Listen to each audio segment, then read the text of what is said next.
الخارج اللي قال بان المغرب حصلنا فيه البنك الدولي من الدوام الرائده من حيث الاستثمار. انا قوتي تنقول راني كنقلب، عييت ما نقلب على الريسورس ديال هذا الخبر، ما بغاش يخرج لي انا كاع في بلاصه. كنلقى بعض المنابر الاعلاميه محليه وخدات عليهم ولا ما خداو على شي بلاغ ما عارفين صدر، وهذه يعني تحارب يعني في اطار من الاخبار الانجليزيه. نجد مجال وكذلك نجد مجال الصناعات الرائده في المغرب، صناعه الطائرات وصناعه السيارات والاوفشورينغ الذي هو ترحيل الخدمات.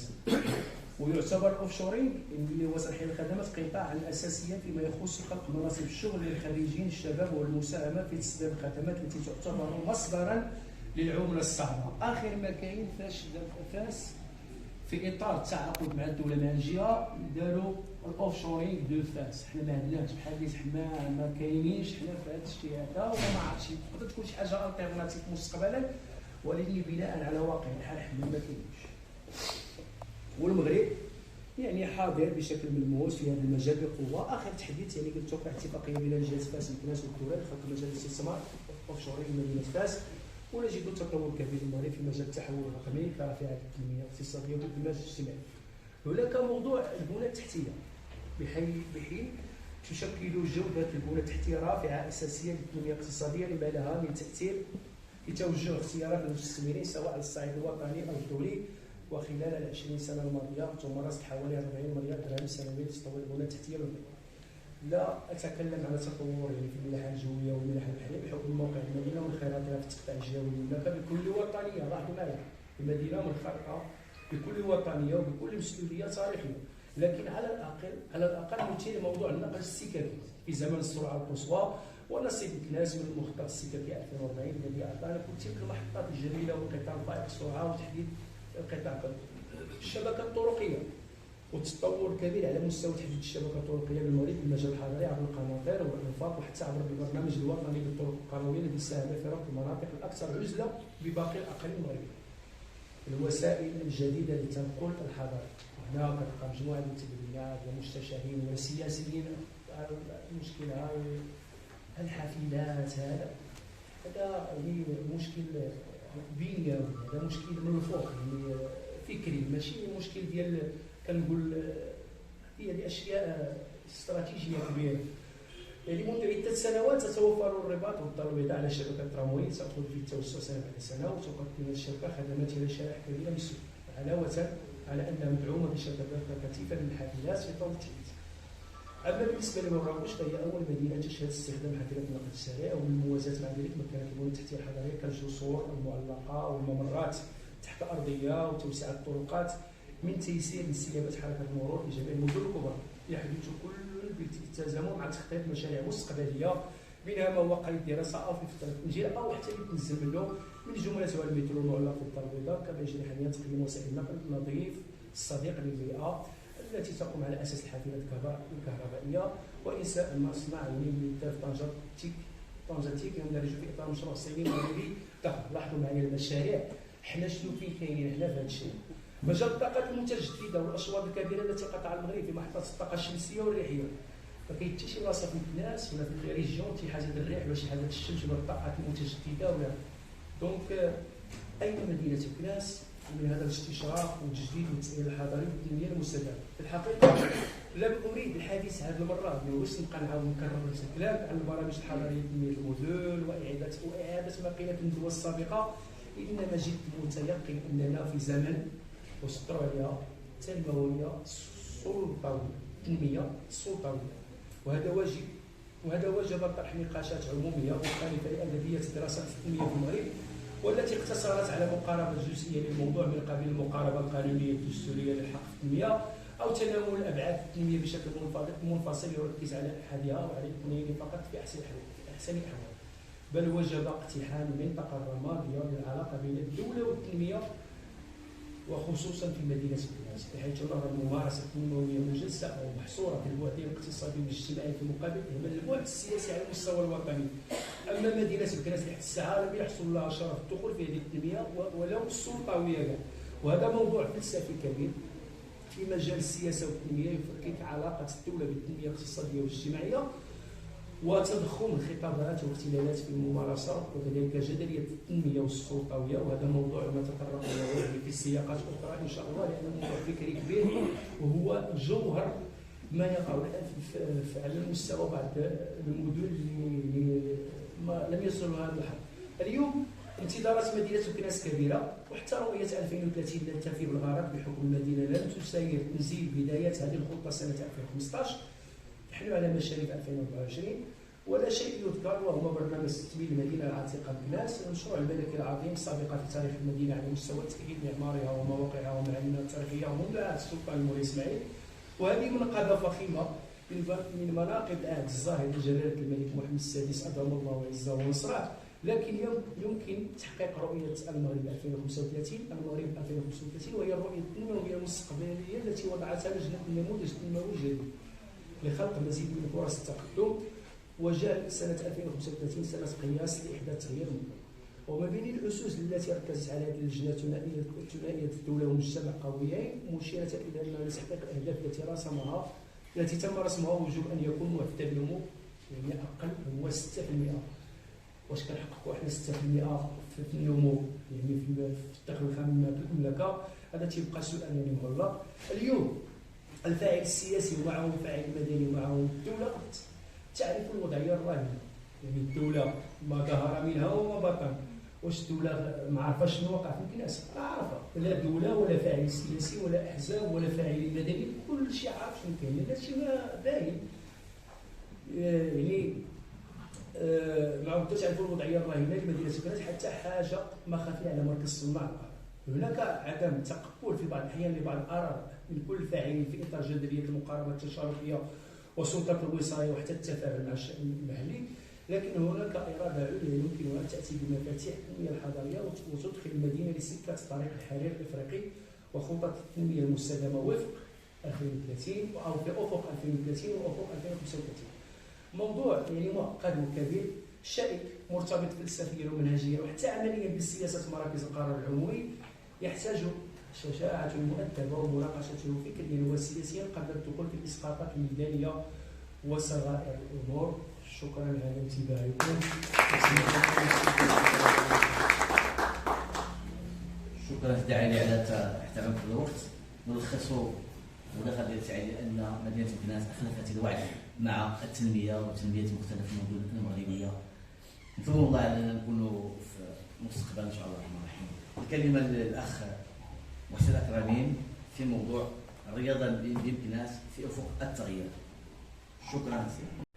الحديث عن مدينه مكناس. اليوم الحديث نتاعنا عن مدينه مكناس هو حديث دو سجون، حديث ينقلني الى مدينه روما، ينقلني الى نيرون الذي احب روما وفي الاخير احرق روما، لكن نيرون مات وبقيت روما حيه. هذا هو حال مكناس، الفساد يسود في مدينه مكناس، الريح حلال يسود مدينه مكناس، لكن سوف يموت الفساد يوما ما وتبقى مكناس حاضره قويه علية. اليوم الحديث نتاعنا اليوم غادي نحاول بان نتكلم شويه على رياضه مدينه مكناس. قد نقف عند زوايا الماضي حينها نتحدث عن الجيل الذهبي، رغم بان هذه الجمله تاع الجيل الذهبي ما تستعجبنيش انا، لان فتنتكلموا على هذا الجيل الذهبي تنتحدثوا على انواع ومجموعه من الرياضات البارزه اللي كانت ظاهره في مدينه مكناس. نستحضر الكوضين بكل اشكالها وانواعها وفروعها، نستحضر كذلك فرقا كثيره في مدينه مكناس، نستحضر النجاح، نستحضر الاطلس، الدفاع، مولوديه البرج، نستحضر السفيطه وغيرها، نستحضر اماكن هذا الجيل الذهبي تيستحضر واحد الاماكن لعب فيها وكان صغير، نستحضروا ساحه اللاعوده، نستحضروا تير الجبال، الزويتينه، الفخاري ومجموعه من الاماكن التي احتضتنا في اللعب ونحن صغار السن. اليوم نقول قد نقر من البدايه ان هنالك اكراهات رديفه التي تمنع مجيء التغيير الى مدينه مكناس. هذه الاكراهات يمكن اختزالها في ماذا؟ في تلك المشاحنات السياسيه البارزه في مدينه مكناس، في الهوى الرياضيه اللي صحات بان مكناس مثل الهوايه تلعب في الهوايه، في المفارقات التنمويه سواء كانت هذه المفارقات التنمويه قديمه او جديده. هنا نتحدث كذلك عن مدينه مكناس التي لم تتمكن من إدماج مختلف مكونات ساكناتها ومجالاتها الترابية بالشكل العادل والمطلوب. اليوم تنتحدثوا على كانت مدينه مكناس هذاك القطب الاول، اليوم اصبحت القطب الثاني الرديف لمدينه مكناس، رغم باننا حتى كنتكلموا على الجهويه المتقدمه او الجهويه الموسعه تنتكلموا على قطبين بالتساوي والتعادل، في حين باتت مدينه فاس هي التي تسير الكوكب التسعه. الحديث اليوم وهو في هذه الندوة المباركة قد نبحث عن تثبيت المشروع الديمقراطي بمدينة مكناس الذي يتأسس أصلا على الديمقراطية، يتأسس على الحكامة وصناعة واتخاذ القرار العادل.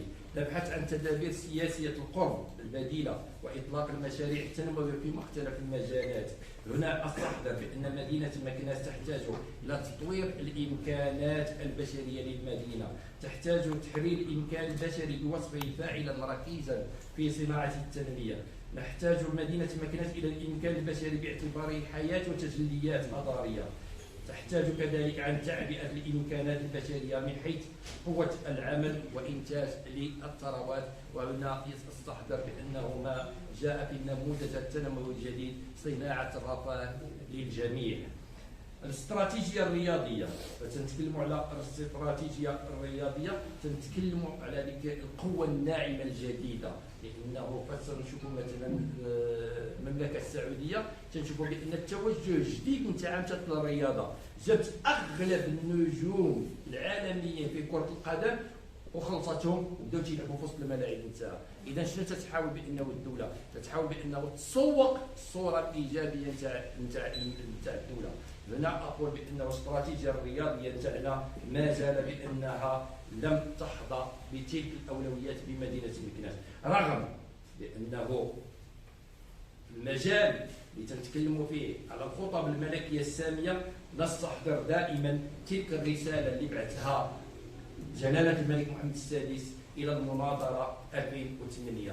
الرسالة اللي عطتنا واحد القانون جديد نتاع الرياضة والتربية البدنية، قانون تاع 30/09 اللي تشتغلوا به كل الجمعيات يشتغلوا به. هذه الرسالة كانت حلت لنا ودات لنا واحد التشريع يقول صاحب الجلالة: من التجليات الصارخة لاختلالات المشهد الرياضي ما تتخطط فيه الرياضة من ارتجال وتدهور واتخاذها مطية من لدن بعض المتطفلين عليها للارتزاق أو لأغراض شخصية إلا من رحم ربي. مكناس في ظل هذه الحركية الرياضية الوطنية من المؤسف أن نقول بأن قد نالها الإنهاك والترهل. فتنشوفوا حتى الرياضه نتاعنا في وسط مدينه مكناس وتنشوفوا النموذج الكبير نتاع النادي المكناسي تلقاو 7 سنين حتى السنه الثامنه هو طلع الاحترافي الثاني، في حين بانه كانت مدينه مكناس في مجال الرياضه سواء في السباحه او في الهون او في الكره الطائره، والكره الطائره هي الوحيده اللي بقات عندنا في مدينه مكناس بانه حاضر وبانها تجيب لنا الالقاب. ولكن في هذه الايام تلقاوها تعيش ازمه. تصوروا بانه ما قدرش بانه المكتب يدي حتى ذوك البنيتات وبانه حاول بانه يديمسيوني وما يحاولش بانه كاع يلعب هذيك البطوله تاع البنات. والان بانه حتى الدوره الاولى نتاع الرجال الصنف الاول بانه حاب يكون بانه يسجلوا الى ما دخلت بانه المدينه بالاريحيه نتاع لدعمه. وحنا المشكله الكبيره عندنا يعني بانه تنقطعوا الرياضه وما تنحاولوش تحيي هذه الرياضه. من المؤسف ان الرياضه من مكناس قد نالها الانهاك والترهل، فبعد ان ذكرت في الاول بانه هذاك الجيل الذهبي شنو نسميو راسنا دابا اليوم؟ الجيل المصدي. استحيي بان نسمي راسنا بان احنا من الجيل المصدي، لان لكل جيل رجاله ونساؤه. البارحه انتقلت المدينه من مرحله الرياضه بالصدفه الهوايه اللي كانت تلعب في الاحياء وسميتو، انتقلنا الى الاحترافيه والتصنيف. هنا ما حاولناش هذيك المرحله الانتقاليه النوعيه ما كانتش عندنا، كان عندنا ديك المرحله الانتقاليه التراكميه، يعني بانه تندفعوا القدام في حين بانه كل الاكراهات الموجوده عندنا تتوجد لنا في وسط هذيك الجمعيات وفي وسط هذيك النوادي الرياضيه. اقول فمكناس يجب ان تضع مقاربه شموليه دائما تستحضر فيها جميع المتدخلين سواء الدوله، لان دائما اقولها في جميع المداخلات نتاعي، خاص المال الدوله العام يدخل لمدينه مكناس لاننا في حاجه اليه. وكما قال السي علي يعني فاش نشوفوا مدن مثلا مثل الرباط الدار البيضاء او مدن الشمال اللي تسمي انا مدن الحظوه بان دخلها المال العام، يعني بانه انتقلت واحد الانتقال قوي نحو الحضاره اكثر. كما اقول بانه اليوم خصنا استراتيجيه تنمويه متجانسه، فتنظروا هذاك البرنامج التنموي تاع مدينه مكناس 2022 2027 تنشوفوا الاقطاب نتاعو الكبيره، هذيك 9 الاقطاب نتاعو تلقاو في الحقيقه ما يحدث التنميه، وانما سوف يدبر المدينه تدبير ورقي، وسوف يدبر مشاكل مكناس اكثر ما يدبرنا التنميه. هنا تمشي واحد الامر وهو رافعه النهوض بالرياضه من الناحيه الكميه. اولا خصنا دائما نشوفوا اعاده هيكله المشهد الرياضي بمدينه مكناس، هي التنظيمات الرياضيه وديمقراطات الهيئات المكلفه بالرياضه، لان المشاكل عندنا في وسط المكاتب الانديه اكثر ما عندنا مشاكل في وسط الانديه. كذلك التكوين الجيد والكفاءات في الاطار القانوني، تعزيز اليات المراقبه والافتحاص والمحاسبه، ثم كذلك الحكامه والتكوين، ثم تثبيت النظام المعلوماتي المدمج فيما يهم والتدبير الرياضي، ثم تسخير الرياضه لاغراض تنمويه وصناعه السلام في وسط مدينه مكناس. من فصل القول أن أقول إن وضعية الرياضة بمكناس راهنة تختلط فيها المكاسب ومظاهر الخصائص. تنتكلموا عن المكاسب، تنتكلموا على هذيك القوة اللي كانت عند مدينة مكناس بالرياضة، تنتكلموا على كأس العرب، تنتكلموا على البطولات، تنتكلموا على الوظائف، تنتكلموا على مجموعة من الأوجه الرياضية سواء في السباحة أو كرة اليد أو في كرة الطائرة. تنتكلموا كذلك ويجي هنا بأن فترة تختلط علينا الأمر يجب إعادة تأهيل الرياضة المدرسية والجامعية بمدينة مكناس واعتبارها لدورها الريادي في الاكتشاف المبكر للمواهب. أخيرا كما قال السي جواد بأنه كان واحد المقال كتبته ونشر في مجموعة من المواقع الإلكترونية وواحد الجرائد الوطنية، غنقراه لكم كما هو: على مسؤولية مكناس الزلمة بالتخطيط لإنشاء الملعب الكبير. كان أستاذي في جامعة المولاي إسماعيل بمكناس المرحوم برحمة الله الدكتور ميري كتقرينا الأدب العربي يرى أن الدارجة المغربية أشد دلالة من اللغة العربية البليغة والفصيحة، وكان يعطينا مثالا لذلك جملة هزوا الماء.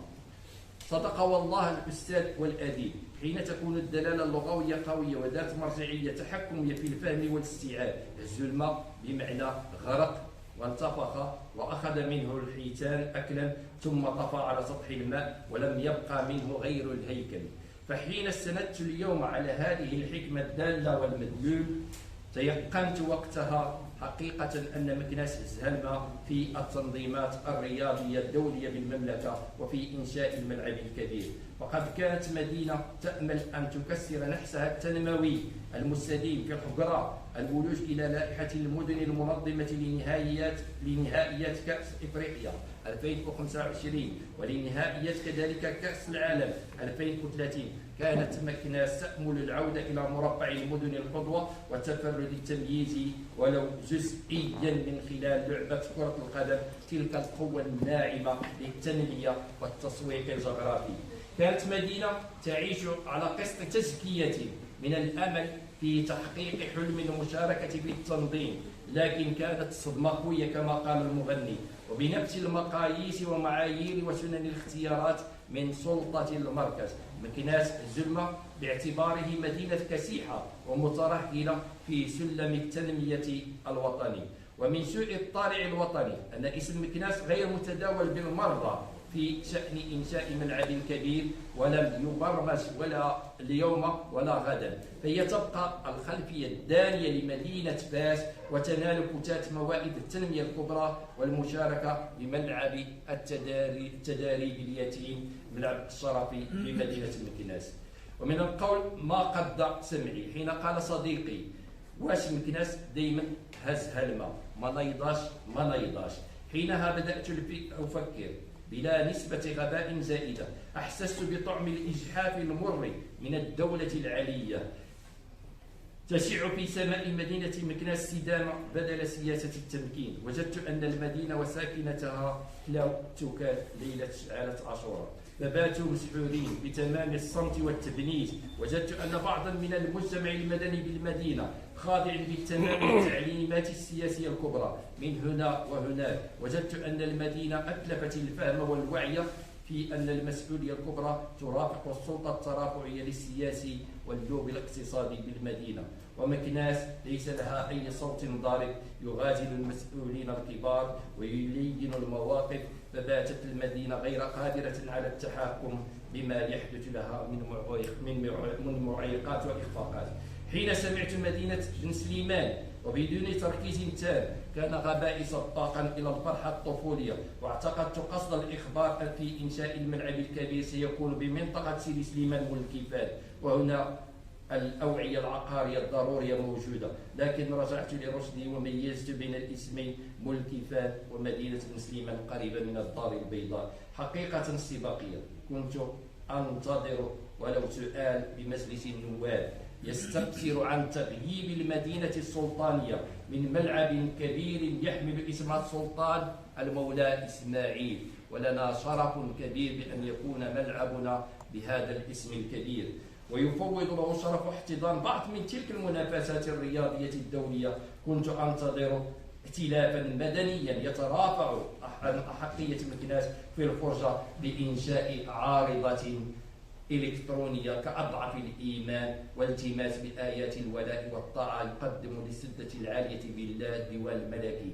لكن يا للأسف تبقى المدينة بدون لوب سياسي قيادي الذي يواكب هذه التطورات والتحولات ويتأقلم مع الظروف الممكنة ويغير أولويات مطالب مكناس.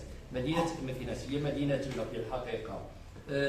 مرات عديدة نقوم بجلب هذه المدينة، لكن تبقى مكناس حاضرة في القلب، تبقى مكناس حاضرة في الوجدان. هي مدينتنا كيف ما كان الحال، يد منك، ولكن خص بأن هذه اليد بأننا نطهروها ونظفوها، وخص بأن هذه اليد تبان بأن نصرفوها للمجتمع الوطني والمجتمع كذلك الدولي بأحسن صورة. وتحية لكم كثيرا. شكرا للاستاذ محسن الذي حاول من خلال مداخلته حول الرياضه بامكانها في افق التغيير، استعراض الجيل الذهبي والفرق التي كانت تدور بمدينه مكناس، تاخر المدينه تختلف الجهه، البحث عن تدابير سياسيه للقرب، كيف يمكن للرياضه ان تساهم في التنميه المستدامه للمدينه والعشره الرياضيه الرياضيه حتى لا يهزها المال. فالجميع يعلم ان الجهه عندنا غتحتضن على الاقل واحد المجموعه من المجموعات ديال كاس العالم، يعني اربع فرق اللي غادي يكونوا مصطحبين بالجمهور ديالهم، اللي غادي يكون تيمثل على الاقل واحد 100,000 اللي غتكون كاينه في الجهه. ما خصناش نخالفوا الموعد، وما خصناش البلاد تبقى دايره يديها على حد تتسنى ان شي حاجه تنزل بالسما. الكلمه الان للاخ. سيكون الوصي على القطاع هو من يتحمل مسؤوليته، لأنه لم يراعي في قوانينه مدى أهمية إعلام القرب والخدمات التي يقدمها في إنشاء المدينة وفق توفير الشروط، التطور القانوني والمادي والتأطير لهذا الإعلام، بل غياب نقاش عمومي حقيقي حول الصحافة المحلية والجهوية وسبل النهوض بها. هي مشاريع وجدت مع الوزير الأعراج السابق في هذا السياق، لكن للأسف أقبلت مع الوزير بن سعيد، بل يسجل غياب استمرارية المرفق العمومي. وفي الختام حتى لا أطيل عليكم، كانت مداخلة مركزة ودقيقة، سأختم بسؤال: إذن ما هو دور المندوبية الجهوية والإقليمي للاتصال في غياب تنظيم خاص بهذا الإعلام؟ وشكرا. شكرا سي توفيق على المداخله القيمه واللي كانت مركزه كما قلت حول دور الاعلام في مختلف مناحي الحياه اليوميه سواء وطنيا جهويا او محليا. دور الاعلام افق 2030 في اشعاع المدينه، اعداد استراتيجيه محليه في اطار الجهويه الموسعه، ماذا اعددنا لهذا الاعلام مع احترام المهنيه واخلاقيات المهنه ومدى اهميه اعلام القرب. شكرا للساده المتدخلين. نفتح الان القاعه غناخذوا في الاول 10 ديال المتدخلين في حدود 3 دقائق ونعاودوا نفتحوا دائره اخرى ان شاء الله. شنو هو الدور ديال مندوبيه الاوقاف اقليم مكناس في حق هاد المدينه هذه اللي غدا في اسواق في ظل واحد الخطابات ديال منابر الجمعه اللي هي شارده عن واقع مكناس، والتي اصبحنا انا بعد شخصيا اصبحت ممل لهذه الخطابات اللي هي شارده لا تعالج قضايا مكناس اللي هي غدا الهويه. علاش؟ حنا لا جينا نرجعوا للدين، الدين يقول لنا الله عز وجل وتكن منكم امه يدعون الى الخير ويأمرون بالمعروف وينهون عن المنكر. شكون هما هاد الناس؟ هما الحقوقيين، لان الله سبحانه وتعالى هما الحقوقيين وفاعلين الجمعويين كلهم هما هاد الناس اللي كيامروا بالمعروف، لانهم تيمتلكوا السلطه، تيمتلكوا السلطه باش يتخذوا واحد القرار. علاش؟ الله سبحانه وتعالى فاش قال لابليس قال له ما منعك الا تسجد لادم؟ شكون اللي منعك؟ تصوروا ابليس كون قال له جبريل منعني ما يبقى الحجه على جبريل، لان احنا فاش كنحطوا الدوله المعاصره وكنحطوا الدين راه الله تيقول لك لا اكراه في الدين قد تبين الرشد، يعني جنس الاكراه ما كاينش في الدين، ولكن الدوله اذا كانت ما كتمتلكش الاكراه راه ماشي دوله. يعني التناقض هنايا فاش نحطوا الواقع اللي مكناس حنا احرار، وبالتالي خص المؤسسات تكون حره. عمر بن الخطاب فاش كان فرد وتيمارس العدل، اليوم خصنا نشوفوا المؤسسات العدل كتمارس العدل، يعني هذا هو التطور في الدين. اذا بالتالي المدينه منين نجي انا للجمعه ويعطيني خطيب روايه ديال 14 القرن، اش غندير بها انا في هذا الواقع اللي كندير فيه؟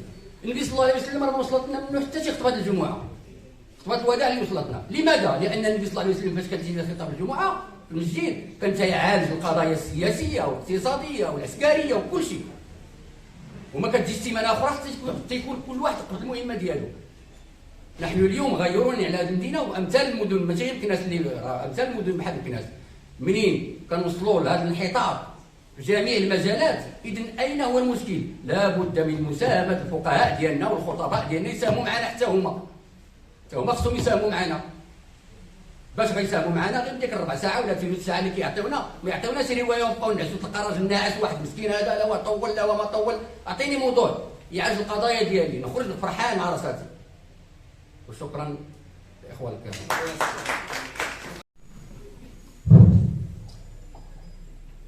بسم الله الرحمن الرحيم، والصلاة والسلام على رسول الله وآله وصحبه وسلم تسليما. السيد الرئيس المهندس سيد نحيا رئيس جمعية إنقاذ المدينة والمآثر التاريخية بمكناس، السيد نائب الرئيس الدكتور جواد، السادة المحاضرون، الحضور الكريم، كل واحد باسمه وصفته والكلمات التي تليق بمقامه. بادئ أهنئكم جميعا وأهنئ الشعب المغربي بهذه التصرفات المباركة التي أثلجت صدورنا جميعا وصدور الفلاحين والمزارعين، وذاك ما كنا ننتظره بلهفة وشوق، واستجاب الله دعواتنا جميعا، فالحمد لله الذي بفضله تتم الصالحات. أحب الكرام، أذكر مقولة أو جملة تقول حب الأوطان من الإيمان، وأستحضر فقرة من النشيد العسكري بصفتي عسكري سابق. نشيدنا على الدوام ما قاله المولى الإمام: أبناءنا إلى الأمام. نعم، إلى الأمام، إلى أن إن لم نمت رايتنا من دمنا ولونها من لوننا، إن لم نمت عن أرضنا بؤنا بلعنة الوطن. نعم، أسلاف ديالنا الأجداد ديالنا قدموا أرواحهم قربانا لهذا الوطن، ضحوا بتجارتهم بأموالهم بأبنائهم من أجل استقلال هذا الوطن، وأنعم الله علينا بنعمة الاستقلال، وترك لنا المغفور محمد الخامس مقولة سنخرج من الجهاد الأصغر إلى الجهاد الأكبر. أحبتي الكرام، مدينة مكناس الحاضرة الإسماعيلية التي كان نفوذها في عهد السلطان العلوي يمتد حتى نهر السنغال. مدينة مكناس كما قال الأخ المحاضر كانت تسمى بباريس الصغيرة. مدينة مكناس عندما كنت خارجها أزاول مهنتي أثناء ندوة المحاضرات كان المحاضرون يقولون كمكناس نموذجا. قبل أن تظهر قبل أن تتبوأ الحواضر هذه المكانة كطنجة ومراكش وبلميم وعدة مدن، كانت مكناس بارزة وظاهرة وكانت لها كلمتها، إلا أنها تقهقرت وتراجعت في كل الميادين وتحولت من جهة كان نفوذها يمتد إلى تافلات، وكانت جهة مكناس تافلات مساحتها تساوي مساحة الخليج العربي كاملا باستثناء السعودية. هذه المدينة لماذا ما أصابها؟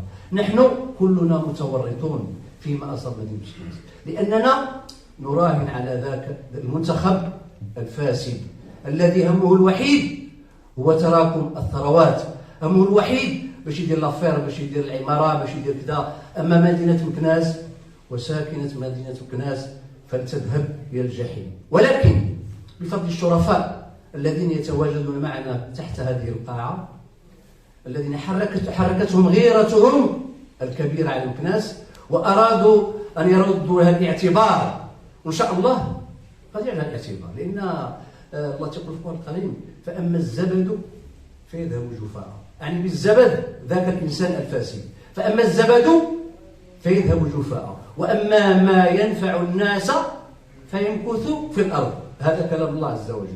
إذن نهنئكم جميعا ونحن معكم قلبا وقالبا من أجل تفعيل الرهانات التي أعدها الأستاذ دينا الباحث، رهانات 10 و 12 سي علي زيان. أتمنى مرة أخرى يجيبها معاه ويوزعها على الحاضرين. شكرا جزيلا لكم والسلام عليكم ورحمة الله تعالى وبركاته. السلام عليكم ورحمة الله تعالى وبركاته. بداية كنشكروا الجمعية اللي طلعت هذا اللقاء، واش دابا نشكروا الجمعية ونقولوا لها شكرا، ولا ما نشكروهاش لحقاش هي الاسم ديالها إنقاذ المدينة، بمعنى واجب عليها أنها الإنقاذ. واش غنقول لكم كلاس نكتة أو ربما وحشية ما عندناش النهاية ديالها. حنا كاملين متفقين على المشترك هو كلشي باغي أن مدينة مكناس تكون سباقة للتنمية، سباقة باش تكون مروجة، ولكن للأسف الشديد مدينة مكناس أعتقد أنها في الجهوية غير منصفة جهويا، لأن ملي مشات الجهة ما خداتش حقها في الإنصاف، لذلك ولات قرية صغيرة كما أصبحت سميتها الجديدة. مدينة مكناس مستهدفة اقتصاديا، مستهدفة سياحيا، مستهدفة رياضيا. الاستهداف السياحي كما كنشوفوا بأن هذا البطء ديال الأشغال ديال تسمين المدينة العتيقة ولا تسمين مدينة مكناس زاد عن حده، لدرجة أننا ولينا كساكنة مكناس مبقيناش كنعرفوا ومبقيناش كنلقاو فين نمشيو نتسارعو. توزيع الرواج الاقتصادي الداخلي ديال مدينة مكناس أصبح مهمش وغير مفهوم، والسبب هو أن الناس اللي كيبغيو يخرجوا يتسارعوا في هذه المدينة على الأقل خصو يكون واحد التوزيع، النص يمشي يتسارع في حمرية، النص يمشي يسارع في الصواني، النص كيهبط للمدينة. ولكن للأسف ملي كنخرجوا حنا نتسارعوا في هذه المدينة هذه كلنا كنهبطوا. سولتي دابا شي فور طاكسي راكب مع واحد براني قالوا ديني شي بلاصة أنني نتسارع، راه تيحير ما تيلقى فين يديه، تيبقى يدور تيدور في الآخر تيجيبوا ليه. واش حنا كاملين كساكنات مكناس غادي نمشيو للهدين؟ شنو هو السبب؟ لأن عندنا المساحات الخضراء مفقودة باش كيخرجوا الناس وليداتهم. اخيرا ما نضرش فينا في هذا الصيف هذا هو ان الناس كانوا في الرومبوان ديال سيدي بوسكيل تيخرجوا وليداتهم في وسط الرومبوان في هذيك الجرده. هادشي هذا ما خصوش لا يعقل. اضافه الى زحف العقار على حساب المساحات الخضراء، على حساب المساحات الفلاحيه والاراضي الفلاحيه الخصبه، ومكناس معروفه بعاصمه الفلاحه، وذلك الانتشار العمراني ديال المباني هو انتشار غير معقلان، لاننا حنايا كنبنيو ولكن ما تنوظفوش هذوك البنايات باش انهم يكونوا استثمار وباش يكونوا شواهد مرونه وباش يكونوا يعني محلات تجاريه مزيانه. ما كنديروش هذاك التدبير ديال الزحف العقاري دابا اللي هو يهدد المدينه ويهدد الفلاحه ويهدد بزاف ديال الحوايج. مدينه مكناس ما بقيناش كنسمعوا فيها مدرسه كتبنى، ما بقيناش كنسمعوا فيها مستشفى كتبنى، لدرجه اننا مدينه مكناس هي مطالبه الان ببناء مستشفى من الجيل الثالث ولا من الجيل الرابع. وشكرا.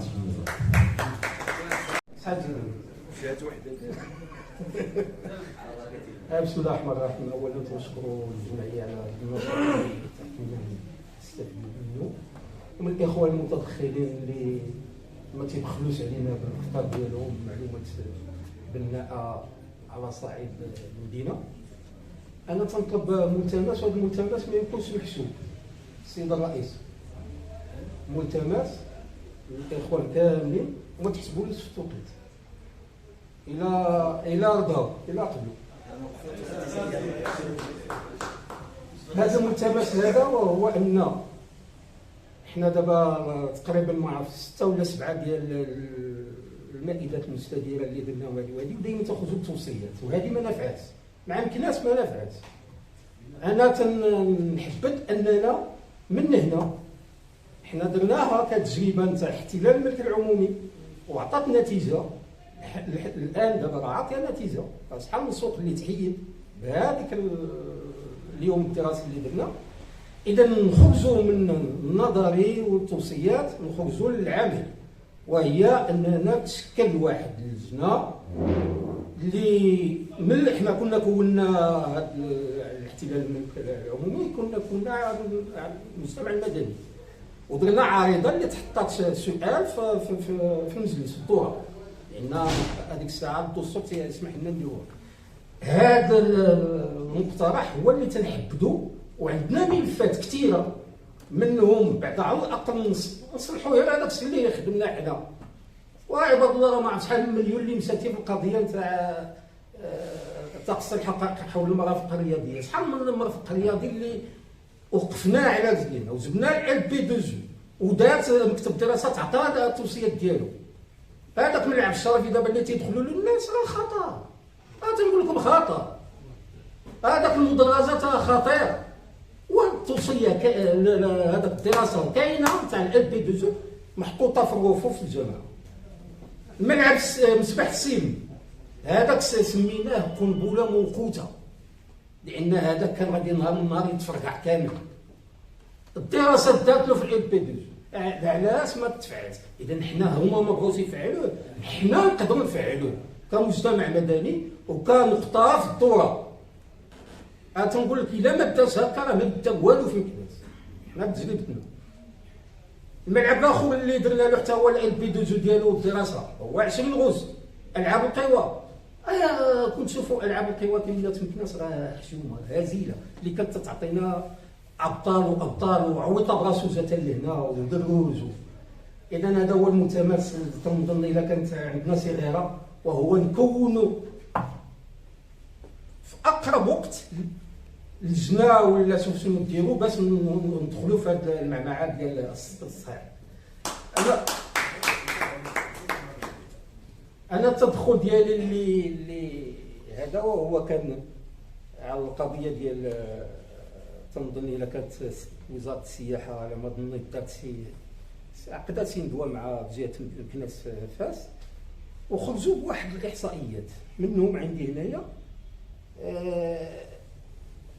7% من ناتج الدخل العام الخام سجل 93 مليار درهم مداخيل في العمله الصعبه 2022. دابا هي حصروها في اوت، لان دابا هادشي فين خصنا ندخلوا لهم، اما نبقاو هذا ما غاديش ينفع. دابا حد شهر غوش 71 مليار درهم.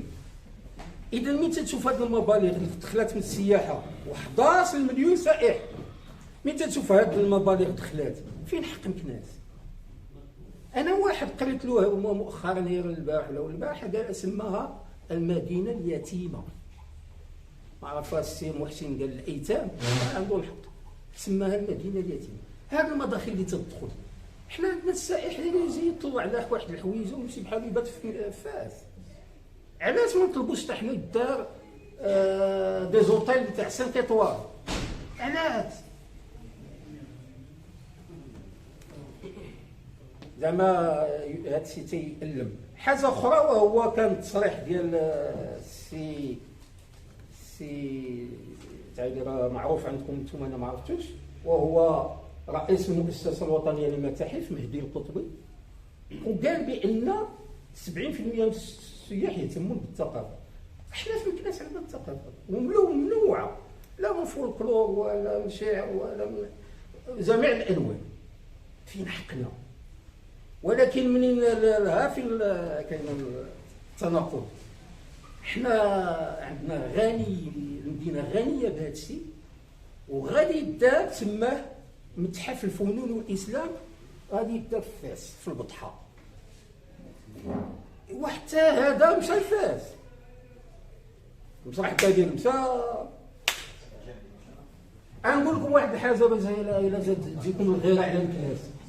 حنا في المجلس السابق راه تم التصويت عباد الله بالاجماع على القضيه نتاع سيتي كلوب ديال مكناس، وانا عندي الصور كنت غادي نجيبو معايا، نسيت حتى نسي جمعه اخر ولا مائده مستدير اخر. الصور انا اللي كنت مكلف بها باننا نديرو فيها دراسه وهذه كي غادي يولي مكناس. هاد الزويتينه ما تلقاوهاش بهذا الشكل. هذاك المسبح الاولمبي اللي دابا قال سماك هي ضايع، ما عرف هذا 4 سنين ولا 5 سنين ولا ما عرف شحال، هذا هي ضايع. كان غادي يدار فيه مشروع ديال هاد سيتي كلوب وزانوبي على ما قالوا الرياضه، وشي وحدين نتاع اللي تيسميو راسهم تا هما صحفيين، ما عرف الصحافه ديال التدوين بلا قرايه بلا دبلوم بلا هادي، وداو تيديروا تدوينات، وفي الاخر سمعنا بان قطوا الفلوس على قبل هذاك التدوينات باش ما يخليوش التيكلو تدخل للناس.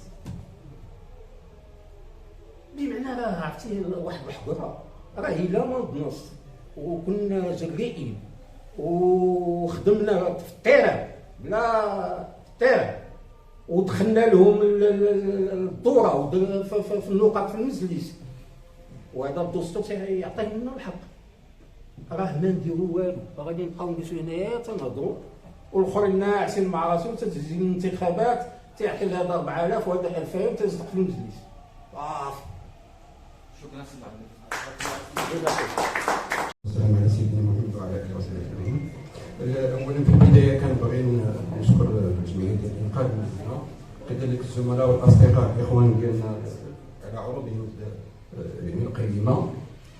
وحقيقه انا من خلال العنوان ديال هذه الندوه الكريمه ويسمحوا لي الاخوان الحاضرين ويسمحوا لي الاخوان في الكناس، اليوم اللي كتدار ان فعلا كما قال السي الخلالي واحد المجموعه ديال الندوات اللي تقامت واللي دارت، وكنا كنتمناو على انه تكون حوايج اخرى من غير اقتراحات من غير توصيات. حنا ملي كنجيو هنايا كنا كنتباكاو، كنا كنشكيو على المدينه، كنا كنديروا الاطلال على مدينه الكناس، والحال على اننا خصنا نعطيو حوايج اخرى، نعطيو مقترحات. المقترحات اللي خصنا نعطيو وهو ما هو العمل، بمعنى اخر على ان الان حنا تنهضروا على الرياضه مثلا. هذه الرياضه اللي كيف جات في المداخله ديال السي محسن القانون 30 سور ماشي يمكنش اللي كتعاني منه المغرب كله. كاين المدن الضربات هما اللي تيطبقوا القانون 93 هي الفتح والجيش الملكي، هما اللي تيطبقوا، الرجاء ولا الرجل ما عندهمش ما كيطبقوش القانون. إذا المشكله ماشي في القوانين، ماشي في فصل القوانين، لا في تفعيل ديك القوانين. إذا الناس نموذج من نماذج المغرب، داكشي اللي وصل للمنتخب المغربي راه لا يمكن الناس يقولوا، ولكن كنهضروا على عندنا واحد الواقع موازي ديال الرياضه في المغرب ومنها مدينه الكناس. النقطه الثانيه، انا كنشوف ان الازمه اللي عندنا هي الازمه ديال العنصر البشري.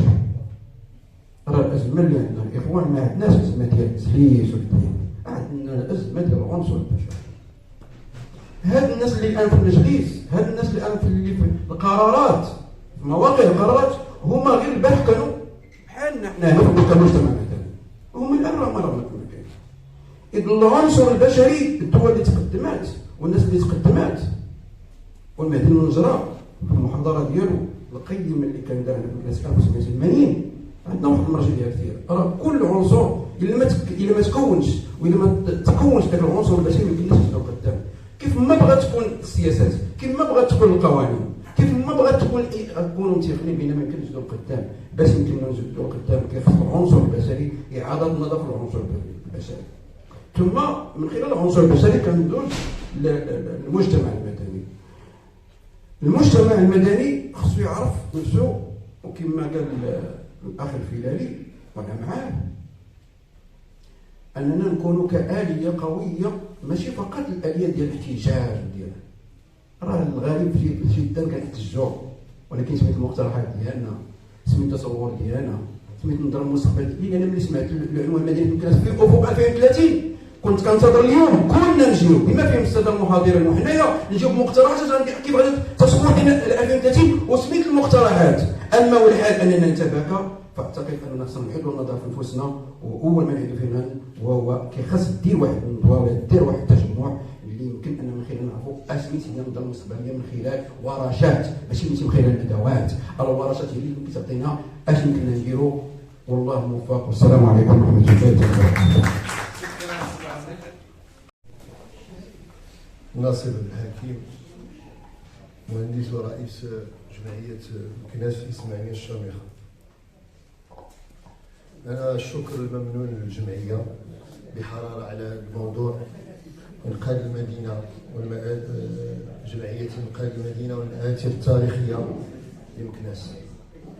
أنا غادي نحاول الكلمات الإخوان اللي قالوا يعني من أجل التشخيص هو أنه يعني الوضعية جد شادة بمكناس. أنا نعطيو بعض بالنسبة للسياسيين وكذلك يعني بالمفهوم التسييري أن الجهوية تحددت لنا، أن وحدة المدينة ما كايناش، أن هذا في المفهوم يعني التسييري. بالنسبة للقطاعات كلها نعطي بعض المؤشرات. المعرض الدولي للفلاحة هذا 16 دورة،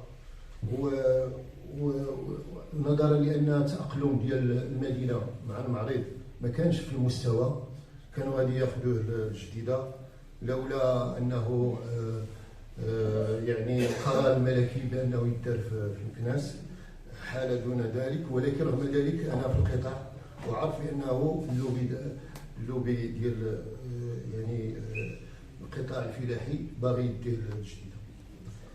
المهرجان الوطني للمسرح مشى، كان هنا كنا تنتفائلوا فيه، وكذلك كان واحد الدور فعال ثقافيا إذا به في تطوان. الملاعب كما قال الأخ الكريم، الملعب مكناس يعني ما خرج دابا من التنظيم ديال كأس العالم، يعني كارثة بالنسبة لمكناس. إذا كالإخوان غادي نجيبوا بعض الكلمات اللي قالوا الإخوان اللي مهمة. النخب السياسية والاقتصادية والثقافية وحتى الرياضية. بقاو النخب السياسية في الأول كان يعني شيء من ما نقدروش نقولوا الفساد كاع، ولكن من عدم الاستهتار، ولكن بقات غالية وهي تتعم كاع اللوبيات، كاع الفئات الاقتصادية ولا الثقافية ولا الرياضية، حتى أن كل شيء ولا يعني لا يستطيع أن يقوم بعمله التنموي. كلمة الجرأة، كلمة التكتل مش المجتمع المدني، بحال الأخ اللي قال جاء الوقت، وهنا تنهضر بصفتي رئيس جمعية اللي مهتمة بمكناس، هو التكتل والجرأة هما السبيل أننا نكونوا نكونوا احنا المخاطب على مكناس، باسكو دابا عطاو الاستقاله ديالهم النخب السياسيه الاقتصاديه والثقافيه وكذلك هذا، خص النخب اللي عندها واحد غير على الكناس انها تقبض. حنا مستعدين انه يكون تكتل، يعني حقيقي، ماشي تكتل من اجل فيسبوك ولا هذا، ولكن تكتل من مخاطبه الرباط، لان الرباط هي مصدر الدوله، هي يعني انه نتخطاو هاد الاشياء اللي تنقولوها بيناتنا. اخر كلام، سمح لي الا طولت، عدم المقارنه مع المدن، لانه لاحظت بانه تنقارنوا مع فاس، مع المقارنه ماشي الله يعاونهم، خداو شي حاجه حنا خصنا نقلبوا على راسنا، فهمتيني؟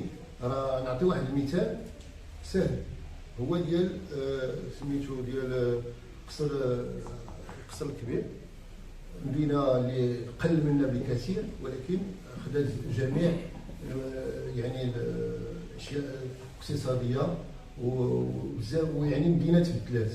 اذا بالتالي التكتل والجرأه. وشكرا جزيلا. السلام عليكم، تحيه للساده الافاضل والى جميع الحضور الكريم.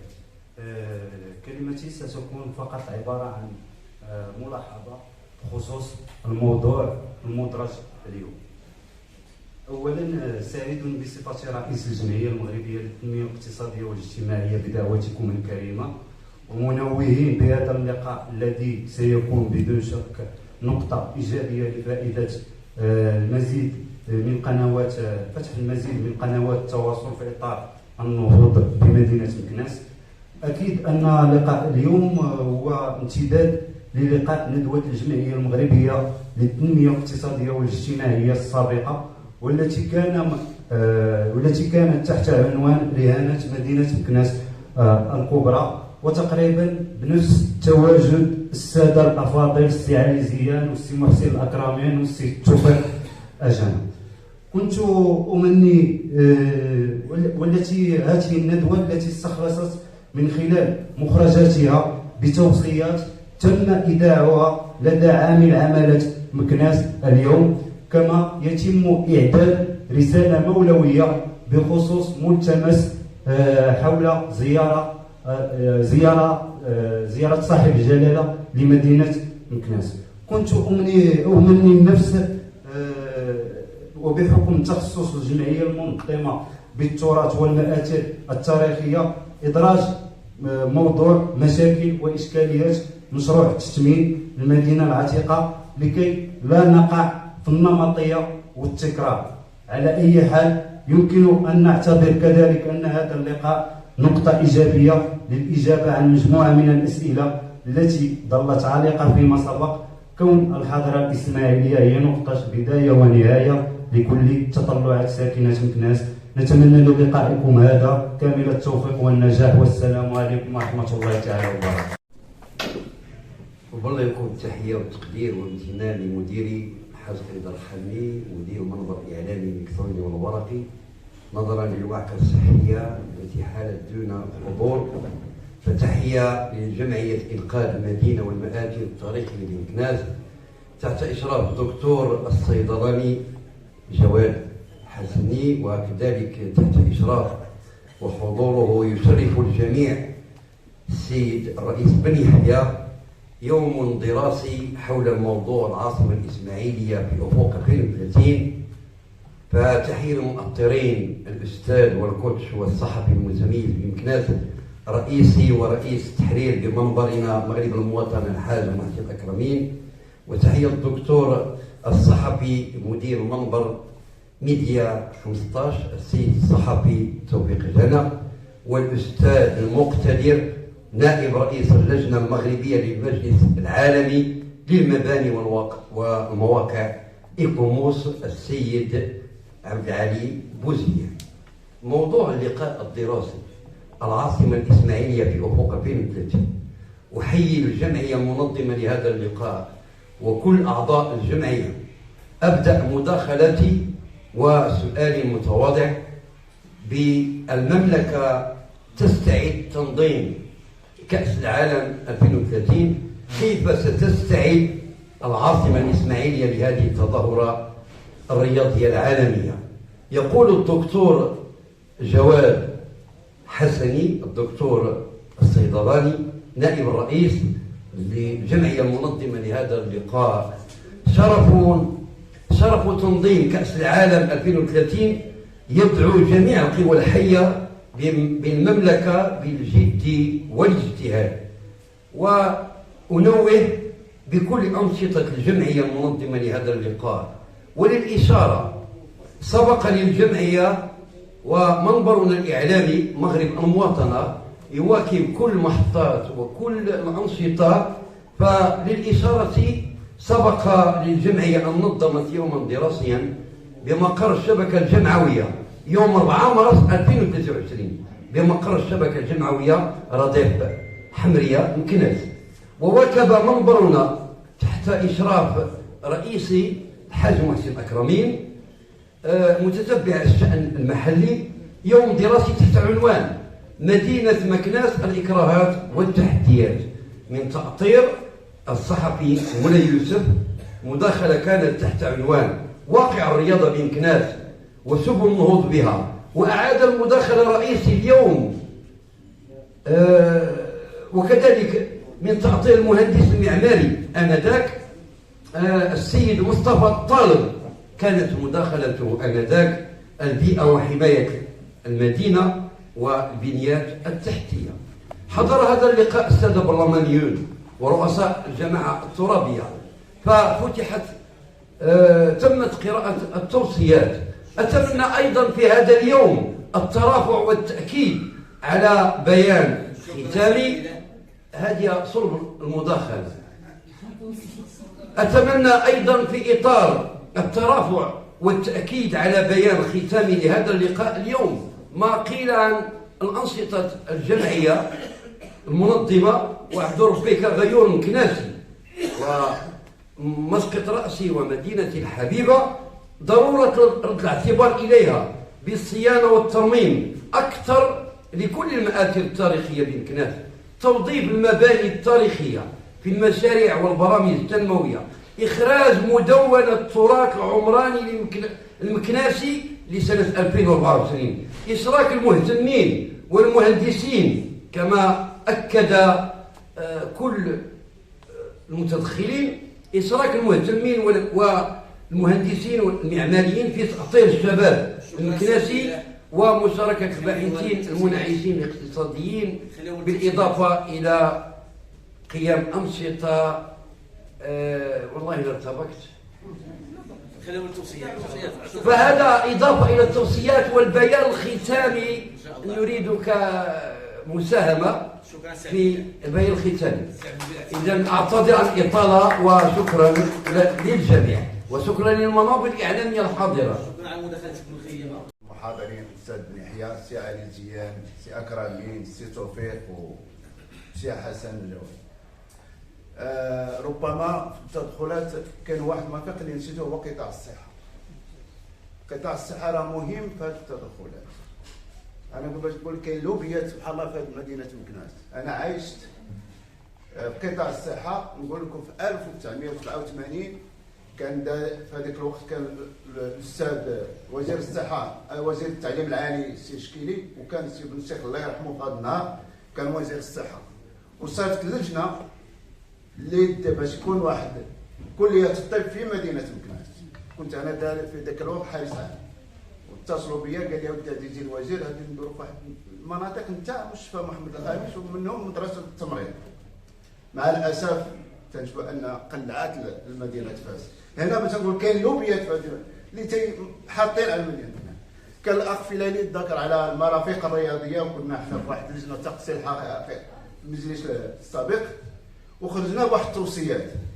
حقيقة نقول لكم كنا تنظروا عرفتي تنتأسفوا تشوفوا هذاك السي اللي كلهم كنا تنظروا حتى المرافق هذا الملك العام غادي ندور انا والسي حساني والسي فيلالي تعيط لنا واحد التليفون الله يرحم الوالدين، هذيك القهوه راه بعدوا عليها.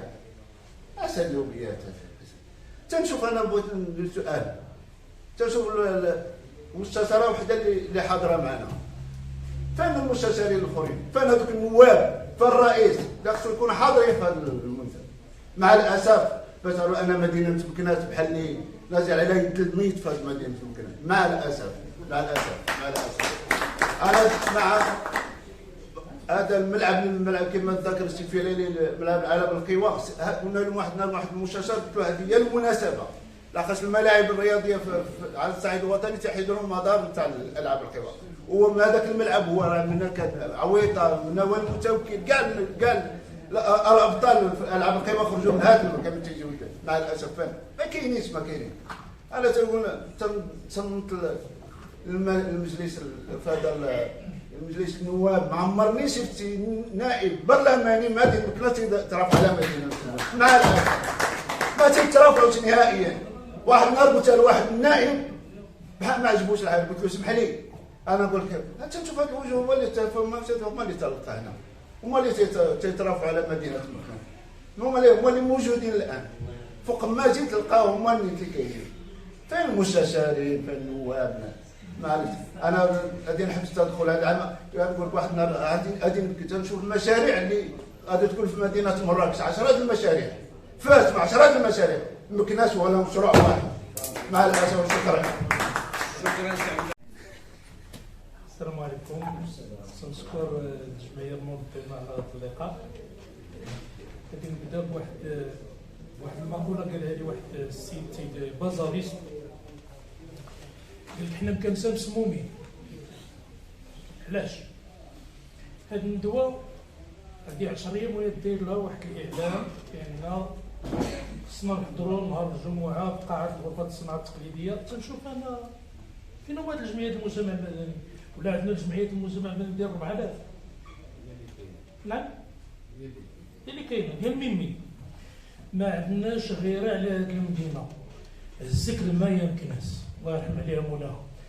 تاثرت بدوك المداخله اللي قال الاستاذ علي زيان والسي محسن الاكرمين. حقيقه الحزن في النفس هذا الشيء الواقع اللي تنعيشوه المريض. انا تنهضر على المشاعر انا تاثرت وداخل مرت تندفع بكل صراحه على مدينتي، ولكن لا ما كاينش بحال دابا هذا مجلس الجهه. عندنا شنو هما المستشارين ديال مجلس الجهه؟ النواب، عندنا رئيس مجلس الجهه، عندنا مستشاره ولا ما عرفت شحال ما تنعرفوهمش. لا حول ولا قوه الا بالله. ما كاينش اللي غادي يدافع عن الى نضنا درنا يد في يد ونحيدوا السم بيناتنا والبغض. حفر لك ما خدامش. تنشكر علي زيان على ديك راه نقطه مهمه اللي شرتينا، راه هذاك واقع. كوبي كولي وبزاف ديال الحويجات وانت تضرب تماره واحد اخر يركب عليها. لا حول ولا قوه الا بالله. هذه من جهه، هذه واحد القضيه شفتها انا في وجميل هذا الشيء اللي دار في الساحه الدين، جميل جدا.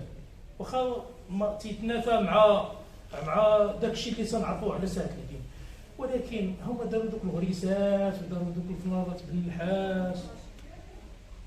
عندنا حنا مواطن بعدا تيحترم داك الشيء. كيفاش هذا السؤال خصكم تطرحوه؟ واش غادي يبقى؟ كاين شكون اللي غادي يحمي داك الشيء؟ عيب وعار دار غير هذه المراه تتلقى 70 ولد متفادين. شنو كي غادي يديروا يحميو داك الشيء؟ مسألة أخرى، أنا القطاع ديالي ديال سوق الجملة راه لا حول ولا قوة إلا بالله. راه ما كاين غير باش نبشركم باش نقول لكم راه ما كاين لا مضاربين لا والو، كلشي دايراه الدولة. حداو راسكم من الدولة والصراحة تقال. والسلام عليكم.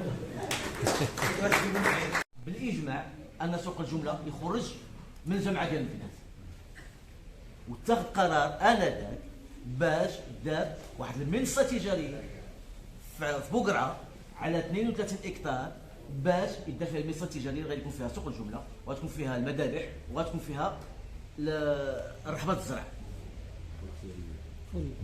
وللاسف ان المسطره الاداريه كتدات على سقفات الله اعلم. كلمه سي نجيب بن يحيى.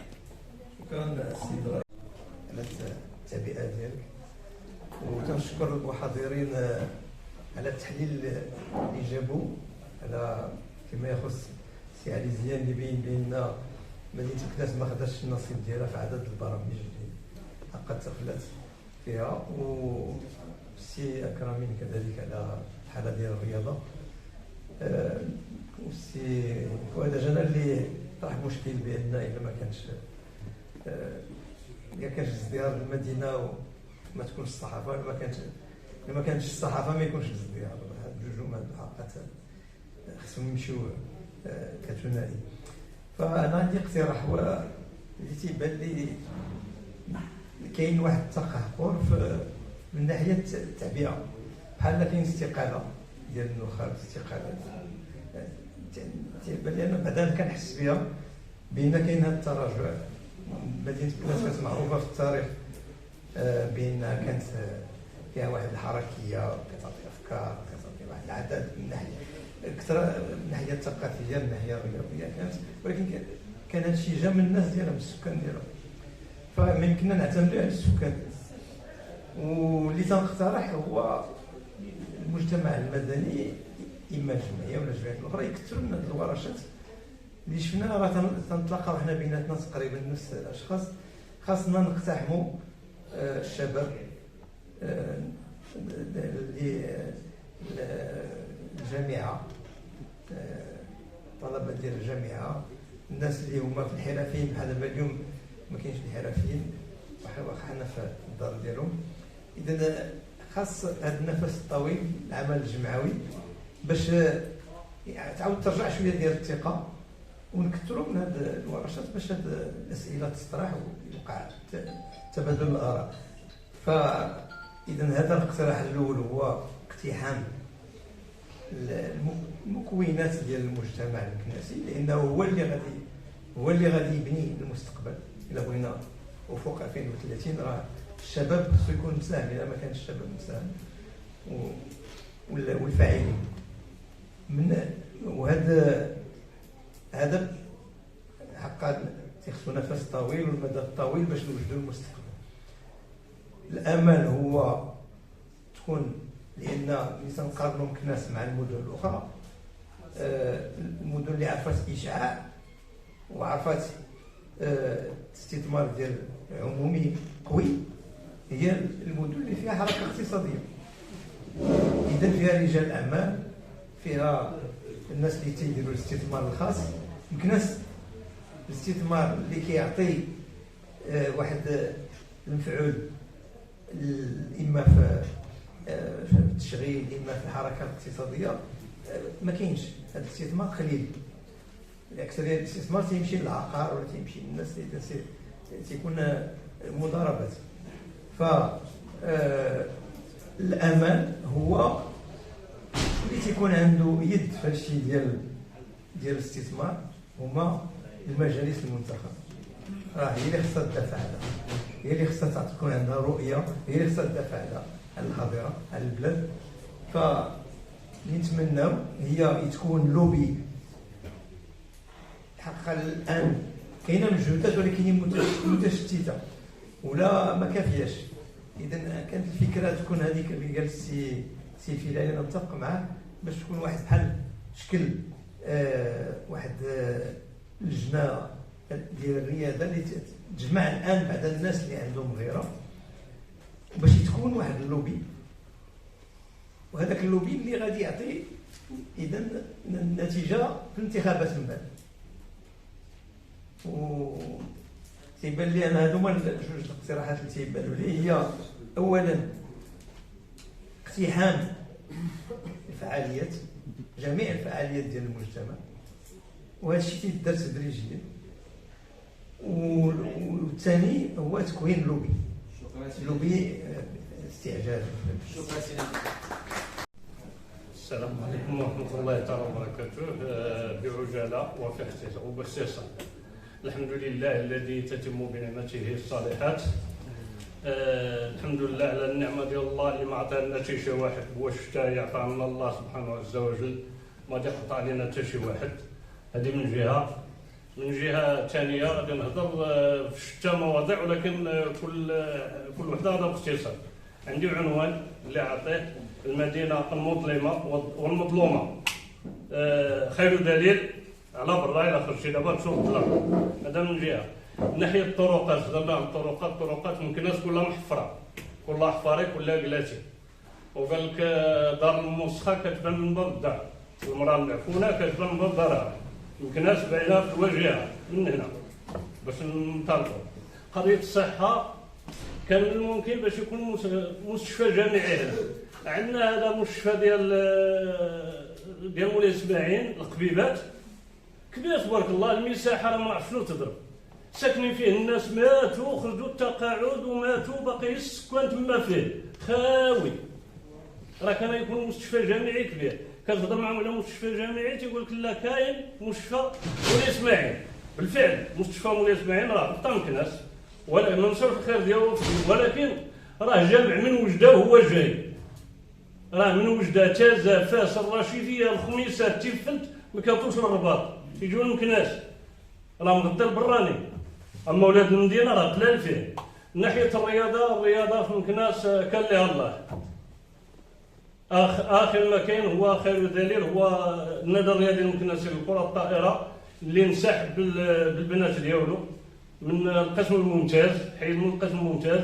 والذكور في اول مقابله ديالو قدم اعتذار على يعقل باش حامل لقبين جوج ديال كاس العرش وبطوله وينسحب بهذا سميتو. لا ما يمكنش.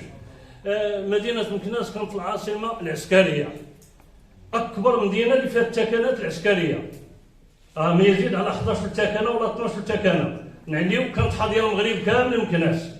وفينكم اهل مكناس اللي غتحداو مكناس باش خرجوا من المأزات فينكم، ولا البراني كيجي كيضحك ويلعب فيها كيبغى، كيدير كيبغى، كيتصرف كيبغى. الا هضرتي تيزموك.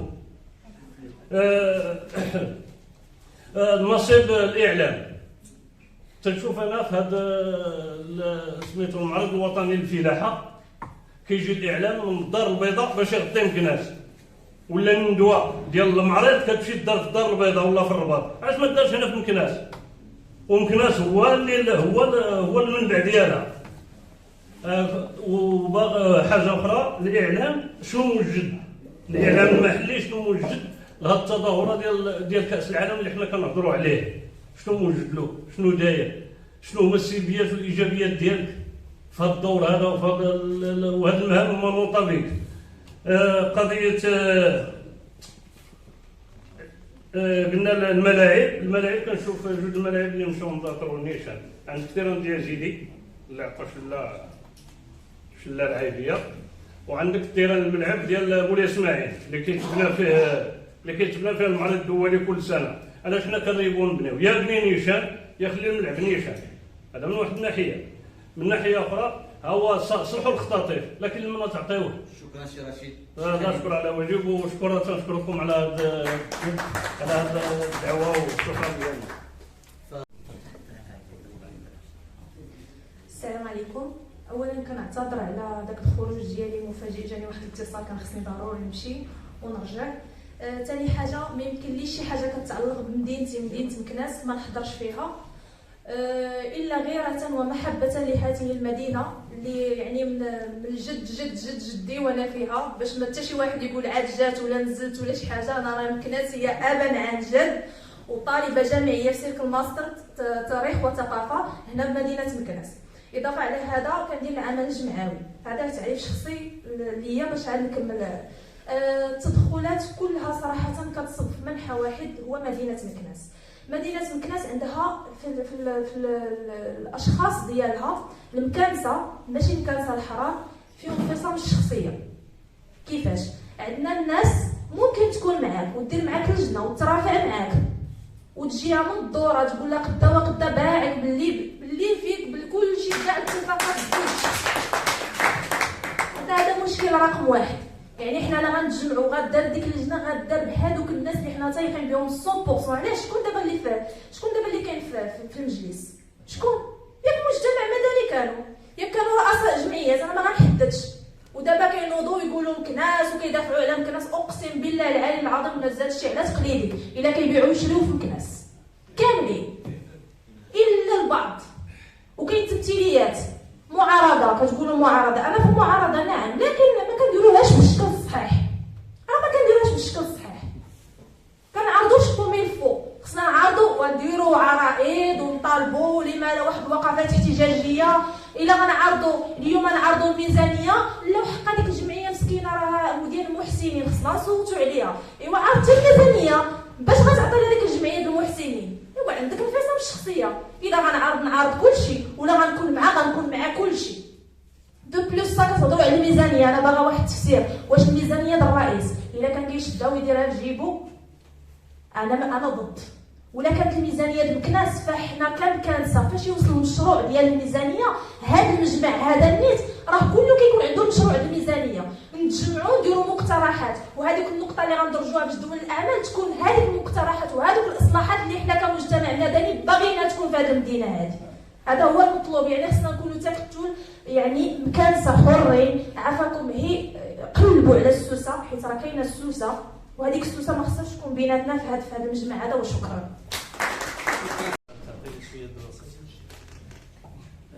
تنشكر الاخوه المنظمين لهذا اللقاء والحضور الكريم. بيمكنليش نتكلم في التراث لان شي حاجه مجهده عليا وماشي اختصاصي. تنشكر الاخ زيان على هذه المجهودات اللي تيقوم بها. انا نتكلم في الرياضه.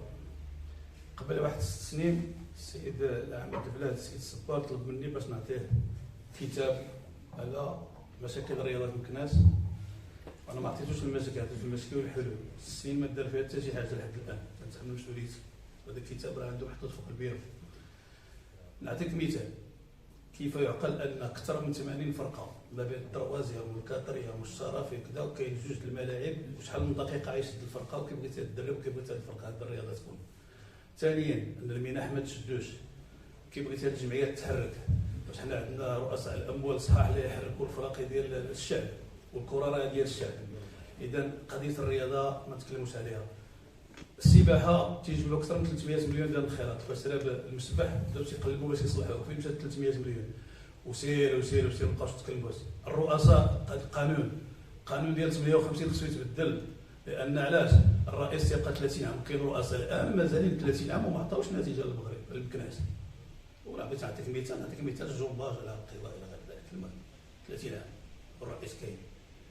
لا حيت القانون تيجمع اغلبيه ديال المكتب تيصوتوا عليه، وبحكم القانون تيبقى رئيس وما كاينش تيحيدو. اذا خص القانون يتغير. وقيس على ذلك فهمتيني. مساله باش بتوقع العاب القوى ذكرتوني بصغري، لان في العاب القوى في ذاك الوقت كنا تنجريو في التراب في 20 غشت قبل ما يولي الطرطون، وكانت العاب السلم، وكان ذاك الطرطون يمشي لفاس وجبناه للمكناس. ومن هنا صعطيت تحيه لحموده القايد الله يذكره بخير، اللي ان بالنتائج ديال وليدات النادي المكناسي والوطن المكناسي انذاك اللي كانوا تيحتكروا الميداليات الذهبيه والرتب الكبيره في المغرب، وكنا عندنا واحد العدد كبير في المنتخب، واللي كان داو فاش يشوف كان سنازي من الكارت يقول لهم جاو يحصلوا لنا كل شيء عاوتاني. بالنتائج جبنا الطرطون في ذاك الوقت وما كان يمشي لفاس حتى هو، وقس على ذلك. اذا حنا فاش تنتكلموا على رياضه المكناس نكونوا منطقيين. لما تهضر معاه كاتب العام قال لي وراه عندنا ملاعب القرب، باش محلي ملاعب القرب اللي بغى يحيد الحشيش ولا بغى يحش الشمال، ما عمرها تعطينا فرق الكره. ملاعب القرب راه كل واحد عنده جحا ديالو تما تيعطيه نصيب وكذا. المباشره السيد العام انا ما تنخافش، انا مكناسي وتنغير على البلاد ديال الكناس وتنقول الحقيقه وما تنخافش، لان كلشي خاوي. فنهار اللي نفيقوا ونبقاو نكونوا واقعيين. الان شكون مسؤول على الرياضه في البلاد؟ كاين ما حاضرش معانا. اذا لم تنطبلوا عام تنتكلم. من الاحسن هذا المشكل ديال الرياضه تيمرضنا ونخليوه. ملي تشوف انت ولاد البلاد شحال هذه فاش كانت الرياضه مزيانه راه كانوا تيدوروا على الحومات تيجمعوا اللاعبيه، ما كانش عندنا حتى شي واحد براني، وكنا تنهلكوا الرجاء في الدار البيضاء والوليدات في الدار البيضاء ومراكش، وكانت الناس تتخلع باش وليدات البلاد فهمتيني ورطاو. فاش ولينا تنشريو الطلاب ديال المدارس ديال البشره السوداء انت هما خوتنا، ولكن لصفقات معينه. كاين مثال هذاك المقر دابا اللي تيقول لك هو ديال النادي اللي كاين دابا الان في لي زيروندي، شكون اللي عمرو تحس معاهم في الميزانيه اللي خرجت له وفين مشات؟ دابا ما عندهمش حتى بوطه وطاوه. نكونوا منطقيين باش ماشي حاجه ماشي.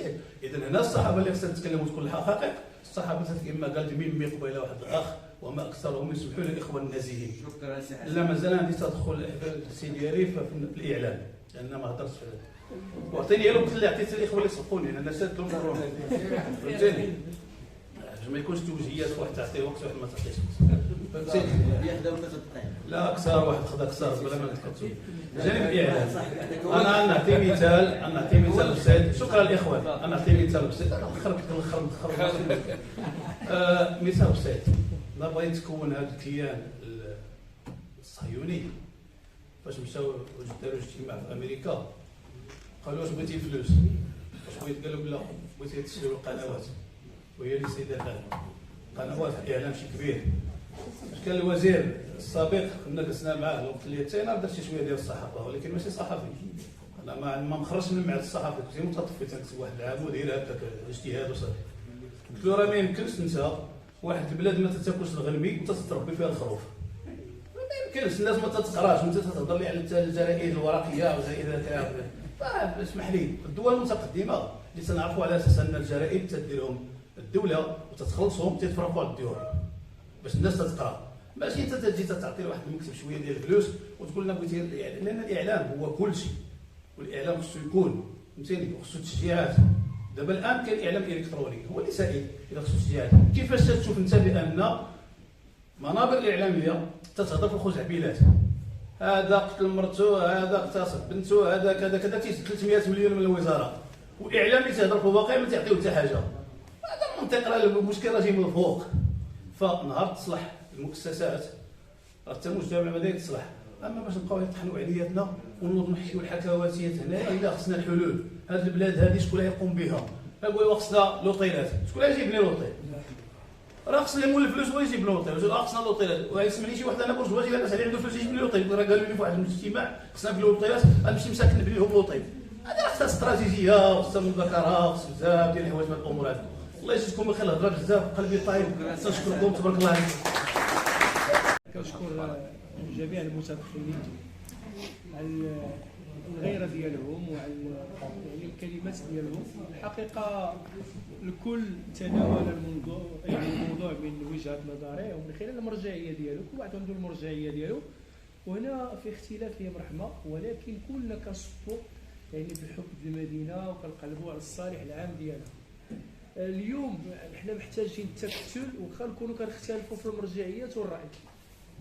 لابد من هذا النوعيه هذه في محاوله استقطاب ناس اخرين، كل واحد يدير المجهود ديالو ويجيب ناس اخرين وخا يكون بيناتنا الراي مختلف، لان كل واحد وكيفاش يتناول الموضوع على حسب المرجعيه. يعني المرجعيه الدينيه، المرجعيه الثقافيه، التراثيه، الرياضيه، هذا شيء جميل، هذه فلسفه صحيه. احنا اللي تيهمنا هو ندافعوا على بيتنا الى جانب الفاعل السياسي والفاعل الاقتصادي. يعني هناك الفاعل يعني المدني اللي هو المجتمع المدني. ما دام اننا كنمارسوا الحقوق ديالنا يعني اللي كيعطي لنا الدستور كتعطي لنا كاع التشريعات الوطنيه والدوليه، ما دام ان احنا يعني في الامم المتحده وعندنا مجموعه ديال المنظمات الدوليه منخرط فيها المغرب، ودائما بروح الرسائل الملكيه الساميه، وكنا كنديروا بدوك الرسائل الملكيه في كل قطاع وراه ما عارفين وصلنا.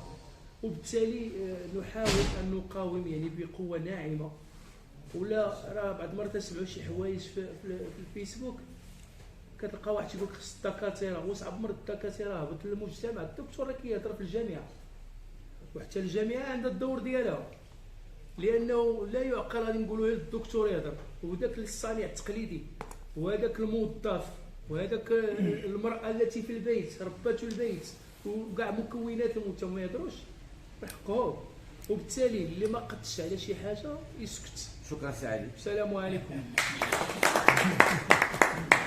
سي محسن. السلام عليكم، تحيه طيبه للجميع. في الحقيقه كانت كل التدخلات وجيهه وسديده. الاستفاده في ما بيننا هو بانه تنتكلموا بهذاك الصوت المسموع. فسنتكلموا اليوم وتنقول بانه نتحدث عن التباكي، لا نتحدث عن التباكي، وإنما نتحدث كذلك عن بدائل. وهنا يستحضر التجربة اللي كنا قمنا لها مع سي فيلالي وسي توفيق وسي جواد تحرير الملك العام، يعني بان النقطه وسي عبد النبي، يعني بان النقطه دازت في المجلس نتاعنا، واتذكر بان رقمها 6 ودازت بالمصادقه وبالاجماع في المجلس. لكن ما بعد ذلك وما بعد تفعيل تلك التوصيات في تلك اللحظه لا زال بانه ما بقاش وما دايت، يعني بانه كما قال المتدخل الاخر بان خصنا ذاك التدخل يكون شي شويه فيه شي شويه نتاع القوه، ويكون فيه كذلك حتى الترافع، لانه الترافع القانوني.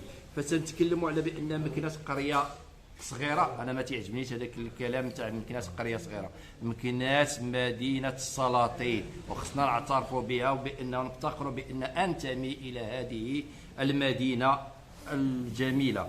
فسنتكلموا يعني بان فسنتكلموا على هذا الاكراه، تتكلموا على التسيير والتدبير، لا نتكلم عن المدينه في حد ذاتها. المهندس اللي كان معنا سي حكيم هضر عدم المقارنه، في الحقيقه خصنا المقارنه، لان في المطالب نتاعنا نستحضرها من المقارنه بمدن اخرى، يعني بان سدينا البيبان نتاعنا بسبعه وبقينا في وسط مكناس، يعني بان غادي تبقى حتى المنتوج نتاع التنميه نتاعنا مسدود علينا في هذيك البيبان. سي خالد والاستاذه سعيده، وكذلك واحد الكلمات اللي شي شويه قاصحين، باش نتكلم انا على البراني، ولا تنتكلم على مكاسر الحرار، ولا تنتكلم على الافارقه اللي تيحملوا هذيك. في الحقيقه هذاك شي شويه فيه شي شويه نتاع النزغ، وفيه شي شويه نتاع بانه ماشي ديمقراطي وماشي حتى انساني، لاننا حنا في مدينه مكناس عندنا ديك الهويه المنفرده. نقدر نقول لك انا مكناسي وتنتحدث على الهويه المنفرده نتاعي، ولكن حين اتحدث الله يحفظك، حين أتحدث عن الهوية المشتركة فإنني أتحدث عن جميع الساكنة التي تقطن هذه المدينة. أحترم الساكنة ككل، أحترمها في التنوع نتاعها، أحترم كذلك حتى في المكونات نتاعها. سي المرنيسي قال لك حضيو راسكم وثلاثة نقاط، ولكن شنو نقول أنا سي المرنيسي هذا راه فاش نقولوا حضيو راسكم راه مفهوم نتاع الحكامة. اللحظه فاش نطبقوا الحكامه والديمقراطيه والتشاركيه، يعني بانه تكون تحضيو راسنا. وشكرا لكم. شكرا سي محسن. طرق الحكامه والديمقراطيه والتشاركيه غنكونوا امام البر الامان، يعني غنكونوا في واحد المستوى اللي تيليق بنا ويليق بهم. ولكن بمجرد انك كيف ما شاروا الاخوان من قبل انه ما الداعي لمثل هذه الندوات، خرجوا بتوصيات ولكن المآل ديال التوصيات تتبقى في دهاليز او في الرفوف، ولا احد يبالي بتلك التوصيات، مع العلم ان تلك التوصيات لا قيمه رمزيه ولا قيمه ممكن ان تنفع بها المدينه. ما عرفتش علاش هذا الاداء الصماء. انا غنتفاعل مع الزميل ديالي الحاج بورعي اللي تحدث على راس المال البشري. واش حنا تنخططوا لراس المال البشري؟ واش بغيت كيفاش تنتصوروا نشوفوا راس المال البشري؟ راس المال البشري الا خططنا له وعطينا القيمه ديالو غادي نخرجوا كفاءات، فاذا به الكفاءات تهاجر للمدينه. هذا العام الضعيف راه كنت مهاجر ودخلت للمدينه وندمت على دخلت للمدينه، ولكن مع ذلك تنقول مدينتي. عندي احساس على اساس ان كاين تغيير، ولكن خص والصبر، ولكن خصك توجد معك الرجال اللي يقودوا هذا التغيير. احتلال الملك العمومي الحمد لله اكتسبنا واحد الموده واحد المحبه ما بين واحد المجموعه ديال الاصدقاء اللي عطات الاكل ديالها، وخرجنا ب 22 توصيه اللي هي الان تنشوفوها يعني في الدهاليز، ولكن بعضها يتم تفعيلها. اذا انا كان التدخل ديالي هو في الاعلام، غنبقى مرتبط بالاعلام، لان الاعلام الا ما كانش الاعلام ما غاديش تكون التنميه، ما غاديش تكون الرياضه، ما غاتكونش التراث، لان ما تنفكروش تقويه الاعلام الجهوي والمحلي. انا في المداخله ديالي عطيت اشارات وعطيت رسائل في غياب الترسانه القانونيه اللي تتنظم هذا الاعلام الجهوي او المحلي. لا يمكن ان نتصور اعلاما. فاستلم عليا سي عبد الحق وقيلا مشى قلت الاعلام الظلمه، بالفعل اعلام الظلمه، لان كاين لوبي الغايه ديالو هو اقبار المقاولات الصغرى. الان يوم الخميس تم يعني صدور مرسوم اللي هو تيجهض على المقاولات الصغرى الاعلاميه. اذا كيفاش بغيتي يكون عندك اعلام قوي، كيفاش بغيتي الاعلام يسوق لك المدينه ديالك، هو تيتخبط في الاكراهات، تيتخبط في هو اعلام مهني وله مجموعه ديال القوانين اللي تجعلوا انه باش يكون اعلام مهني. هذا في الحقيقه راه خصها كي تنقولوا ندوه خاصه باش تعرفوا على الاكراهات ديال الاعلام فين تتخبط وباش تعرفوا على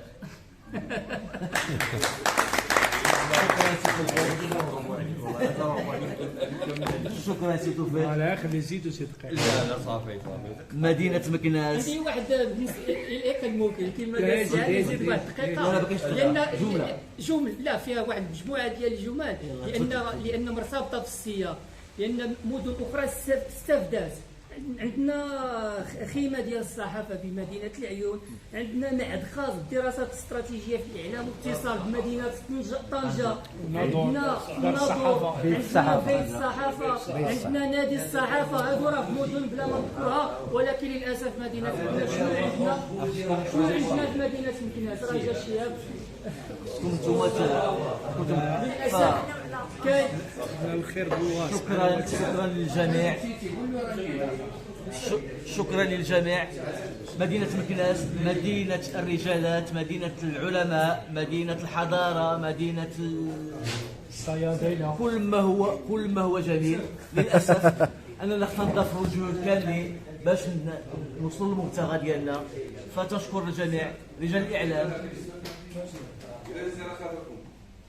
هذا ما فاعل هذا مواطن مدينة مكناس، وانا نهضر كلمه الندوه ونحضر.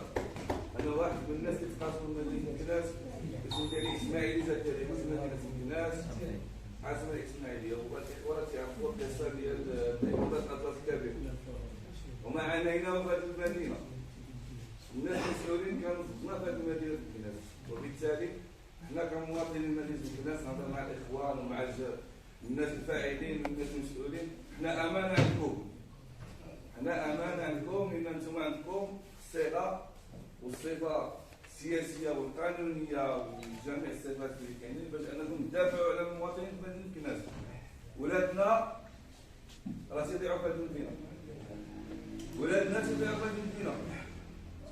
شكرا سي اسماعيلي. وللحديث بقيه. شكرا موصول للجميع الاخوه اللي شاركوا معنا، جمعيه وجمع مدني، رجال الاعلام. ولا اقول لكم الى اللقاء، ولكن اقول لكم الى اللقاء قريبا ان شاء الله.